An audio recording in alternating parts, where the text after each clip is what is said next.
Pertama, saya mau ajak semua peserta LC malam ini sepakat dulu bahwa mengelola lapas dan rutan itu tidak semudah membalik telapak tangan. Itu satu. Yang kedua, perlu kita ketahui Pak, secara jujur saya nyatakan bahwa petugas saya saja yang ada itu satu regu 14 untuk menjaga 3.000. Satu blok ada muatan isinya 1.000 dijaga satu petugas. Karena dikurangi pos atas dan depan.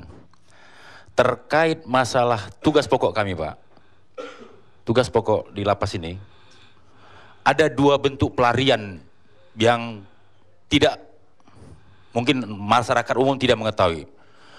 Pertama, pelarian fisik.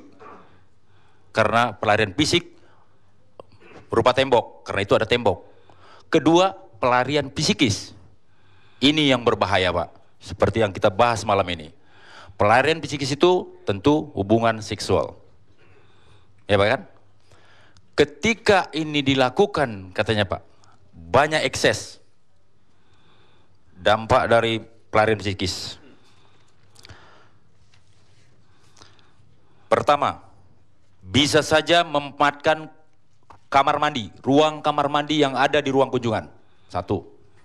Yang kedua, di ruangan kunjungan itu sendiri dengan cara, mohon maaf Bapak, mohon maaf Ibu sekalian, bisa saja Pak disuruh istri bawa pakai celana, tapi celana yang gampang ditarik, duduk di pangku, tapi si laki-laki membuka resleting aja Pak.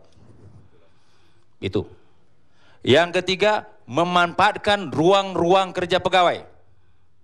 Itu tidak tertutup kemungkinan. Yang terakhir, terjadi penyimpangan seksual sesama jenis atau masturbasi. Itu Pak. Pengawasan terhadap ini tidak mungkin Pak segampang yang kita bayangkan. Tidak mungkin. Apalagi saya seorang kalapas di DKI Jakarta yang sudah malam melintang. Tugas di Jakarta ini Pak, terlalu banyak kegiatan saya di luar. Dalam 1 bulan minimal 10-12 aktivitas saya di luar, hari. Padahal 1 bulan itu efektifnya 20 hari kerja. Bagaimana saya mengawasi staf saya? Saya dibantu oleh 5 kepala seksi, 8 kasubsi. Semua mempunyai tugas dan tanggung jawab masing-masing. Apakah saya harus mengawasin kamar-kamar setiap pegawai? Tapi kalau kata mereka, kamarnya Pak Kepala sendiri yang mereka pakai. Saya nyatakan malam ini Bang Garni, ya. Jujur kebenaran akan terungkap bahwa kamar itu tidak benar. Ini saksi. Saudara Pani juga banyak bohong. Pembohongan pertama. Jangan dibalas dulu jawaban saya diam dari tadi Mbak. Sip. Ini denah kantor saya. Gedung saya berada di luar dari gedung lapas.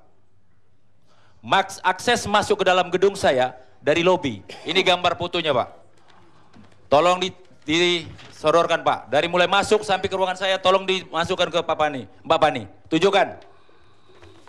Kita mau pembuktian. Kita malu seorang sarjana hukum di Kebiri.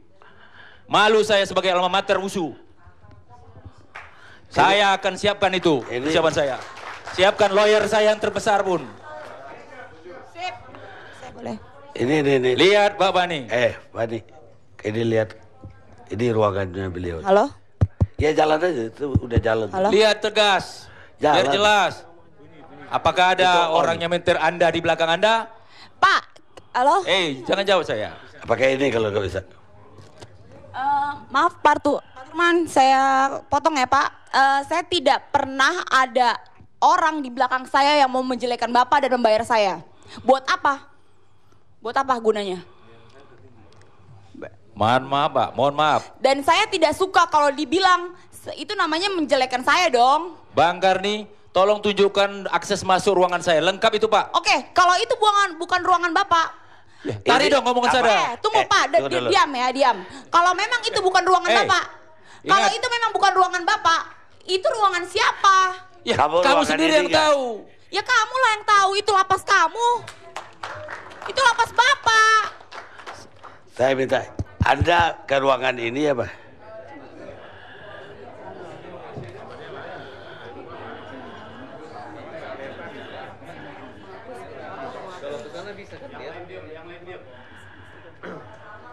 Tolong Pak. Ini enggak, Ya udah sumpah pocong. ini ruangannya enggak? Saya siap Ini jumpa bukan. pocong Pak Pani. Tapi Ya. resikonya timbal balik. Oke. Kalau Iya. memang itu bukan ruangan Kalapas, salahin Freddy, bukan salahin Iya, saya. jangan dong tuduh orang. Nggak boleh tuduh orang. Lah Itu kamu fitnah. nuduh saya. Nggak boleh kata-kata orang. Kamu juga bukan kata Saya minta ada sumpah pocong, Pak. Siap. Siap juga.